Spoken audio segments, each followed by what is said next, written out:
आज हम सुनने जा रहे हैं भोलेनाथ जी और उनके भक्त की कहानी। भावना के भूखे भोलेनाथ। एक गांव के बाहर एक शिव मंदिर था जिसमें एक वृद्ध पुजारी रहते थे। एक दिन एक गरीब माँ अपने नन्हे बालक को मंदिर के द्वार पर छोड़कर चली गई। बहुत खोजने पर भी पुजारी जी को बालक के परिवार का कुछ भी पता ना चला। जब गांव का कोई भी व्यक्ति उस बालक का लालन पोषण करने को तैयार न हुआ तो पुजारी जी ने भगवान शिव की इच्छा समझकर उसे अपने पास रख लिया। पुजारी ने उसका नाम नील रख दिया। गांव के श्रद्धालु भक्तों से जो कुछ प्राप्त होता उसी से भगवान शिव के पुजारी का और बालक नील का गुजारा चलता। यदि किसी दिन कम भी पड़ता तो पुजारी जी भगवान को भोग लगाकर बचा हुआ बालक नील को दे देते और स्वयं गंगा जल पीकर रह जाते। धीरे धीरे नील बड़ा होने लगा और अब वो पुजारी जी के कामों में हाथ बटाने लगा था। वृद्ध पुजारी जी के थके हारे हाथों को कुछ आराम मिलने लगा, इसलिए उन्होंने नील को मंदिर की साफ सफाई, भगवान शिव की पूजा, उनके भोग लगाने और उनकी आरती करने की विधि अच्छी प्रकार से समझा दी। अब वो स्वयं भगवान शिव के नाम जप और संकीर्तन में समय व्यतीत करने लगे। एक दिन भगवान शिव के मंगलकारी नाम का जाप करते हुए उनके प्राण छूट गए। अब बालक नील का इस संसार में भगवान शिव के सिवा और कोई सहारा नहीं रहा। वो पुजारी जी की बताई 3 बातें कभी नहीं भूला। पहली बात, भगवान भोले शंकर को ताजी गर्म रसोई का भोग लगाना। दूसरी बात, भगवान को भोग लगाए बिना स्वयं कुछ भी नहीं खाना। तीसरी बात, भगवान शिव पर विश्वास रखकर कभी भी किसी भी वस्तु का संग्रह ना करना, बासी भोजन का भी नहीं। यदि कोई भक्त पहले से बना भोजन या मिठाई मंदिर में दे जाता तो बालक नील उसे गरीबों में बांट देता। वो ताजी रसोई बनाकर ही भगवान को भोग लगाता, उसके बाद स्वयं प्रसाद ग्रहण करता और सभी में बांट देता। यदि रसोई बनाने को सामग्री नहीं होती तो भोले बाबा और भक्त नील दोनों गंगा जल पीकर ही रह जाते। एक बार बरसात का मौसम आया और 3-4 दिन तक मूसलाधार बारिश होने से मंदिर में एक भी भक्त नहीं आया। नील अपने भोले बाबा को गंगा जल का ही भोग लगाता और उसे ही पीकर रह जाता। भोले बाबा नील की भक्ति और सहनशीलता की परीक्षा लेते रहे, किंतु आखिर में अपने भक्त को भूख से तड़पते देखकर उनसे रहा न गया। वो सेठ के नौकर का रूप धारकर हाथ में भोजन सामग्री की पोटली लेकर वर्षा में भीगते हुए मंदिर के द्वार पर जा पहुँचे। उन्होंने आवाज़ लगाकर नील को बुलाया और उसके हाथ में पोटली देते हुए कहा कि सेठ जी ने ये भोजन सामग्री भेजी है, इससे रसोई बना लो और भगवान को भोग लगाओ और स्वयं भी प्रसाद खाओ। मैं कल फिर आऊँगा। भक्त नील ने आशीर्वाद देकर उसे विदा किया और सूखी गीली लकड़ियों के धुएं में गर्म रसोई बनाकर भोले बाबा को भोग लगाया। पूरे बरसात के मौसम में भोले बाबा नौकर के रूप में भक्त नील को भोजन सामग्री देने आते रहे और स्वयं भी गरम गरम रसोई का भोग खाते रहे। एक दिन भक्त नील ने सोचा कि सेठ जी को भोजन सामग्री भेजते हुए 4 महीने हो चुके हैं, किंतु वह स्वयं कभी मंदिर में भोले बाबा का प्रसाद ग्रहण करने नहीं आए। अगले दिन जब भोले बाबा नौकर के वेश में भोजन सामग्री की पोटली देने आए तो नील उनसे बोला, भाई, तुम्हारे इतने धर्मात्मा सेठ जी कभी स्वयं मंदिर में प्रसाद लेने नहीं आए, इस कारण मेरा हृदय अत्यंत दुखी है। अपने सेठ जी के कहना कि कल वे मंदिर में प्रसाद ग्रहण करने आए। भक्त की बात सुनकर नौकर बने भोले बाबा चौंक कर घबरा उठे और बोले, पुजारी जी, सेठ जी मेरे द्वारा आपको भोजन सामग्री भेजते हैं, आप इससे भगवान को भोग लगा देते हैं और स्वयं भी प्रसाद खाते हैं, फिर सेठ जी को बीच में बुलाने की क्या जरूरत है?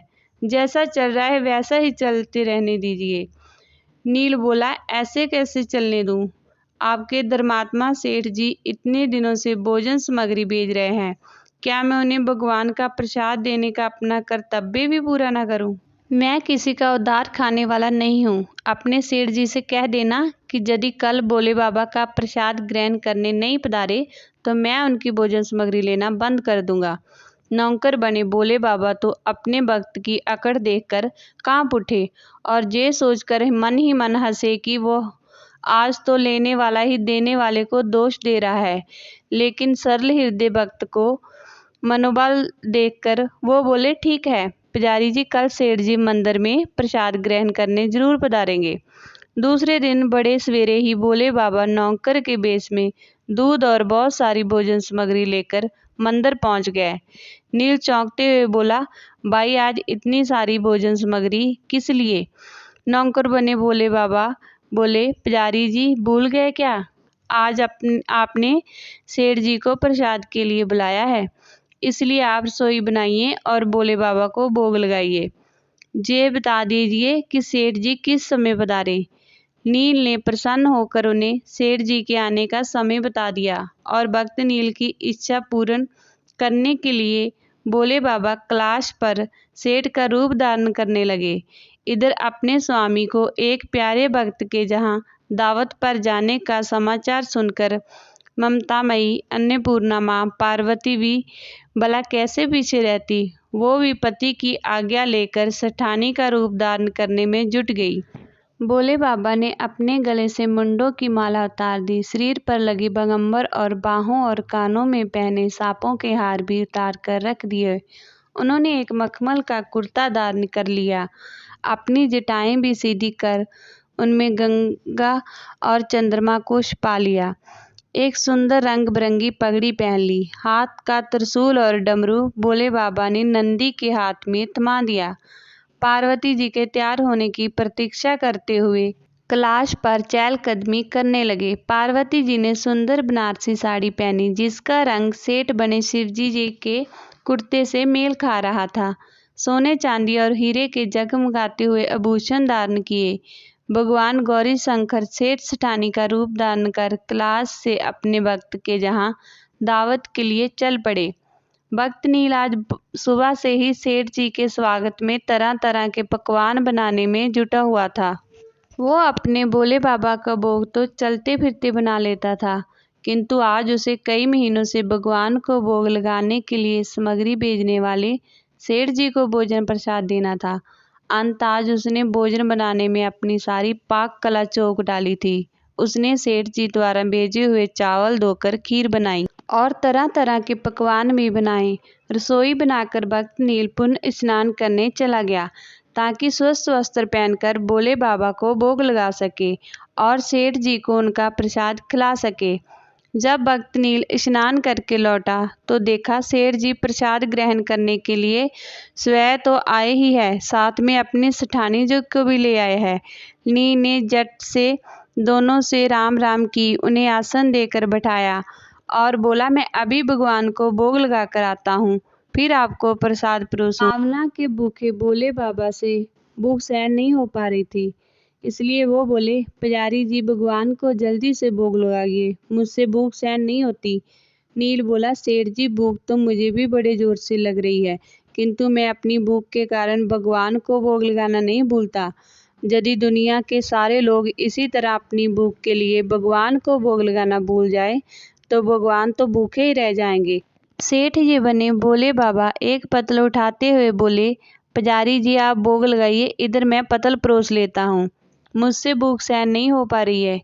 भक्त नील सेठ जी बने भोले बाबा को डांटते हुए बोला, सेठ जी भगवान के काम में ना तो जल्दबाजी चलती है ना कंजूसी। मैं जब तक भगवान को भोग नहीं लगा लेता आप रसोई के पास भी नहीं भटक सकते। इधर बैठ जाइए और ओम नमः शिवाय जपते रहिए, मैं अभी आता हूँ और आपको पेट भर भोजन करवाता हूँ। सेठ बने शिवजी डांट खाकर चुपचाप अपने आसन पर जा बैठे। सेठानी बनी पार्वती उनकी ये दशा देखकर बड़ी मुश्किल से अपनी हंसी रोक पाई, लेकिन जैसे ही भक्त नील पतल में सामग्री लेकर भगवान को भोग लगाने मंदिर में गया, भगवान शिव पार्वती जी को मौन रहने का संकेत करके चुपके चुपके पैर रखते हुए रसोई में पहुंच गए और उन्होंने एक एक व्यंजन उठाकर चखना शुरू कर दिया। भोले बाबा तो प्रसाद को देखते ही रह गए। खीर में चीनी की जगह नमक भरा हुआ था, सब्जियों में चीनी भरी हुई थी। जैसे ही भोले बाबा ने रोटी का एक टुकड़ा तोड़कर मुंह में डाला, वो सी सी करने लगे, क्योंकि रोटी में मिर्ची ही मिर्ची भरी थी। वो सी सी करते हुए उल्टे पैर भाग आए और अपने आसन पर जा बैठे। माँ पार्वती अपने स्वामी की ये हालत देखकर खिलखिलाकर हंस पड़ी। इससे पहले कि भोले बाबा पार्वती जी के सामने कुछ सफाई दे पाते, भक्त नील ओम नमः शिवाय मंत्र का जाप करते हुए आ पहुंचा। रसोई में भोग मिलाकर उसे पवित्र बना डाला। फिर सेठ जी के सामने पतल परोसने के बाद हाथ जोड़कर बोला, सेठ जी अब आप भी जी भरकर प्रसाद ग्रहण करें। भोले बाबा तो अभी अभी भक्त की भक्ति से भी जोरदार उसके हाथ की बनी हुई रसोई चख चुके थे। अंत भोजन करने की बात सुनकर उनके पसीने सूटने लगे। वो कभी नील का तो कभी पार्वती का मुख देखने लगे।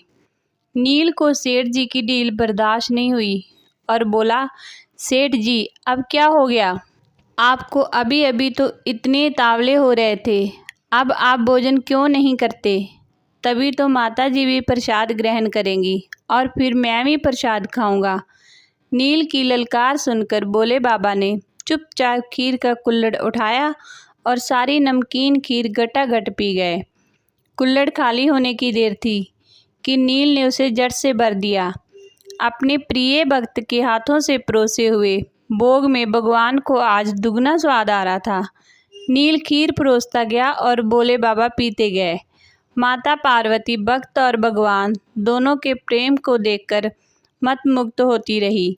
जब सारी रसोई समाप्त हो गई तो भगवान ने एक जुगुर की डकार ली। नील के होश आया और वो बोला, वाह सेठ जी वाह, मैं ही बावला था जो इतनी थोड़ी सी रसोई बनाई। मुझे पता होता कि आपको प्रसाद ग्रहण करने का इतना शौक है तो मैं और ज़्यादा ही बनाता। भोले बाबा अपने पेट पर हाथ फेरते हुए सेठानी बनी पार्वती जी की ओर देखकर मुस्कुराते हुए बोले, पुजारी जी मैं इतना रोज़ कहाँ खाता हूँ, किंतु आज प्रसाद इतना स्वादिष्ट बना था कि अपने मन पर वश ही नहीं रहा और खाता ही चला गया। किंतु तभी नील रुसवा होकर बोला, सेठ जी वो तो आपने ठीक किया, लेकिन सेठानी जी तो भूखी ही रह गई। ममतामयी पार्वती माँ से नील का रुसवा देखा ना गया। उन्होंने बची हुई खीर की 4 बूंदें खा ली। भोले बाबा द्वारा भोग लगाने से प्रसाद में अद्भुत अलौकिक स्वाद भर गया था। ऐसी सुगंधित और मीठी खीर चखकर जगत माँ पार्वती तृप्त हो गई और उनके तृप्त होने की सृष्टि का प्रत्येक प्राणी तृप्त हो गया। भक्त नील बोला, सेठ जी आपको और माता जी ने प्रसाद ग्रहण कर लिया, इससे मुझे अत्यंत संतोष हुआ है। समझ लीजिए कि आप दोनों द्वारा प्रसाद ग्रहण करने से मेरा भी पेट भर गया।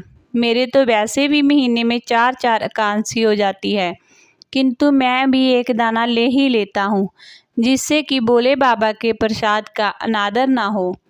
ये कहकर जैसे ही नील ने खीर के पात्र में लगा चावल का एक दाना उठाकर अपने मुंह में डाला, उसकी जन्म जन्मांतर की भूख प्यास मिट गई। समस्त इच्छाओं की तृप्ति हो गई। उसके ज्ञान के नेत्र खुल गए और उसने देखा कि उसके सुमुख भगवान शंकर और जगत जननी माँ पार्वती आशीर्वाद की मुद्रा में मुस्कुराते हुए खड़े हैं। नील दौड़कर उनके चरणों में गिर पड़ा और बोला, प्रभु आज मैं आपके दर्शन पाकर धन्य हो गया।